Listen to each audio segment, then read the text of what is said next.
యేసు వాడు పడి ఉండుట చూచాడు. అంటే 38 సంవత్సరాల నుంచి వాడు ఈ స్థితిలో ఉన్నాడని దేవుడు చూచాడు ప్రియుల. ఆయనకు ఒక పేరు ఉంది. ఆయన పేరు ఏంటంటే చూచే దేవుడు. స్తోత్రం చెప్తాం, హల్లెలూయా. ఏం పేరండి ఆయన పేరు? చూచే దేవుడు. నీ కష్టం చూస్తాడు, నీ కన్నీరు చూస్తాడు, నీ హృదయ వేదన చూస్తాడు, నీ బాధ చూస్తాడు, నీ యొక్క హృదయాంతరంగంలో ఏదైతే నిన్ను పట్టి పీడిస్తూ ఉందో, నీ హృదయం ఉన్నటువంటి బాధ ఏదైతే నిన్ను ముందుకు వెళ్ళని కూడా చేస్తూ ఉందో అవన్నీ కూడా చూచే దేవుడు ఆయన. ఆయన చూడకుండా ఉండే దేవుడు కాదు. మనుషులు చూసి నీకు సహాయం చేస్తారో లేదో తెలియదు, బంధువులు చూసి నీకు సహాయం చేస్తారో లేదో తెలియదు, స్నేహితులు చూసి నీకు సహాయం చేస్తారో లేదో తెలియదు, కానీ దేవుడు మాత్రము నిన్ను చూచే దేవుడు. స్తోత్రం చెప్తాం, హల్లెలూయా. ఇశ్రాయేలు కన్నీళ్లు చూచిన దేవుడు, వారి యొక్క స్థితిగతులు చూచిన దేవుడు నిన్ను చూస్తాడు. నిన్ను మాత్రమే కాదు, కానీ నీ కుటుంబాన్ని, నీ బిడ్డలను, నీ తరతరాలన్నింటినీ కూడా ఆయన చూచే దేవుడై ఉన్నాడు. స్తోత్రం చెప్తాం, హల్లెలూయా. ఎడారిలో పోయిన వారం మనం చెప్పుకున్నాం. ఎడారిలో హాగరు ప్రియులారా, ఆమె తన బిడ్డ నీళ్లు లేకుండా తన బిడ్డ చనిపోయే స్థితిలో ఉంటే, ఏడుస్తూ ఉంటే దేవుడు చూచాడు. ఏం చేశాడంటే దేవుడు చూచాడు. చూచే దేవుడు ఆయన. అందుకే దేవుని వాక్యం సెలవిస్తూ ఉంది, ఇశ్రాయేలును కాయువాడు కునుకడు, నిద్రపోడు. మీరు చూస్తూనే ఉంటాడు 24 గంటలు. నువ్వు పొలం వెళ్తే నీ దగ్గరికి నీ పొలం పని దగ్గరికి వచ్చేటువంటి దేవుడు ఆయన. నీ చేతి పనుల్లోకి, నీ ఉద్యోగాల్లోకి, నీ వ్యాపారాల్లోకి, నీ జీవనోపాధులకి ఆయన వచ్చే దేవుడు. స్తోత్రం చెప్తా, హల్లెలూయా. గట్టిగా చెప్తా, హల్లెలూయా. ఈ లోకంలో మనుషులతోడు కొంతవరకే, డబ్బుతోడు కొంతవరకే, స్నేహితులతోడు కొంతవరకే, కానీ నువ్వు బ్రతికి ఉన్నంత వరకు, నువ్వు బ్రతికి ఇక్కడ చనిపోయిన తర్వాత పరలోకంలో కూడా ప్రభు నిన్ను చూచే దేవుడు. స్తోత్రం చెప్తా, హల్లెలూయా. చూడండి, అక్కడ తీర్పులో నువ్వు నిలబడినప్పుడు ఆయన చూచే దేవుడు.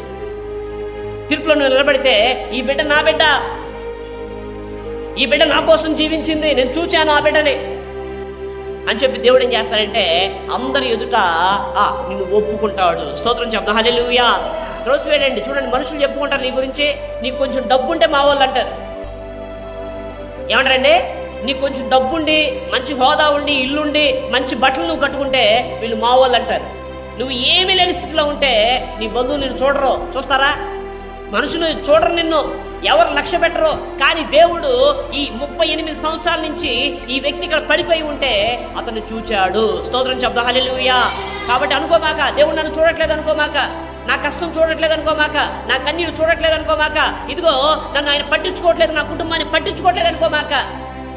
గిద్యోను కూడా పోయిన వారం మనం చెప్పుకున్నాం. గిద్యోను కూడా పరాక్రమం కలిగిన బలాఢ్యుడా, దేవుడు నీకు తోడై ఉన్నాడంటే ఆయన ఏమంటాడంటే, దేవుడు నాకు తోడై ఉంటే ఈ శ్రమలు నాకు ఎందుకు వస్తున్నాయి, దేవుడు నాకు తోడై ఉంటే ఈ కష్టాలు నాకు ఎందుకు వస్తున్నాయి, దేవుడు నాకు తోడై ఉంటే నా భర్త మారట్లేదేంటి, దేవుడు నాకు తోడై ఉంటే నా ఇంటి స్థితిగతులు మారట్లేదేంటి అండి అని నువ్వు అనుకుంటే, ఈ ఉదయకాల సమయంలో ఈ ఆరాధనలో ప్రభు చెప్తా ఉన్నాడు, నేను ప్రతి ఒక్కరిని చూచే దేవుడై ఉన్నాను. స్తోత్రం చెప్తా, హల్లెలూయా.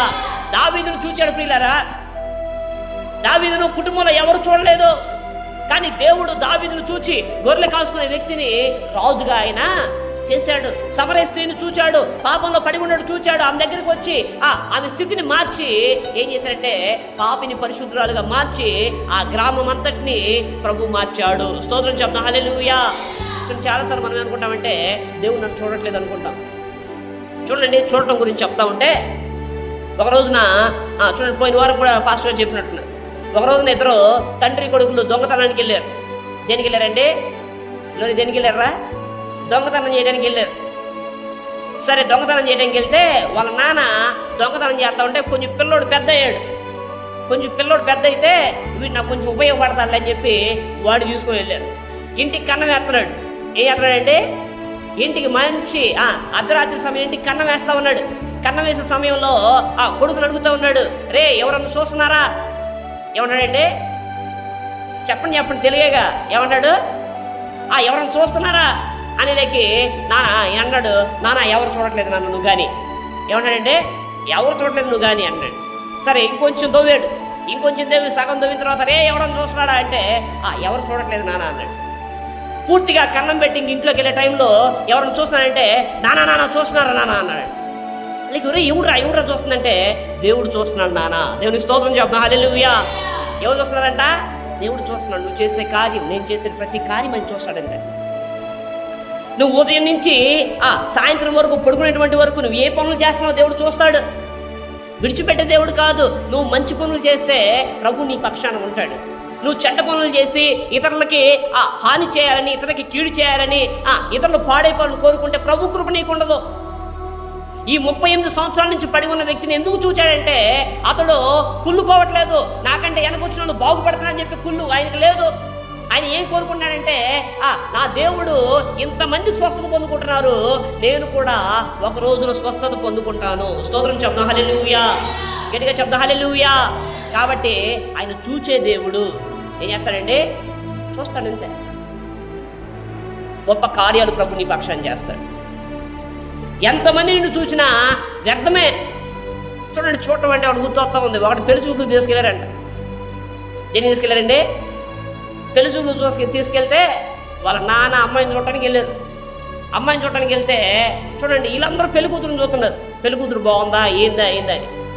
సరే, పెళ్లి కొడుకుని అడుగుతారుగా, అమ్మ చెప్పాలి, పెళ్ళైన వాళ్ళు అందరూ చెప్పాలి. నాకు కూడా పెళ్ళి అయింది, నన్ను కూడా అడిగారు. సరే, అడుగుతా ఉంటే అమ్మాయి బాగా నచ్చిందన్న. పెళ్లి కొడుకుని అడిగారంట, అమ్మాయి బాగుందంటే పెళ్లి కూతురు కాదు కానీ పక్కన ఉన్న అమ్మాయి బాగుందనంట. వీళ్ళని ఊరు తరిమిచ్చి కర్రలతో కొట్టారంట. ఎందుకు వచ్చి వీడు పనికి మన్నోడు, వీడు కుర్రోడు కదా పరిగెత్తాడు, వాళ్ళ నాన్న దొరికితే రాలగొట్టారంట.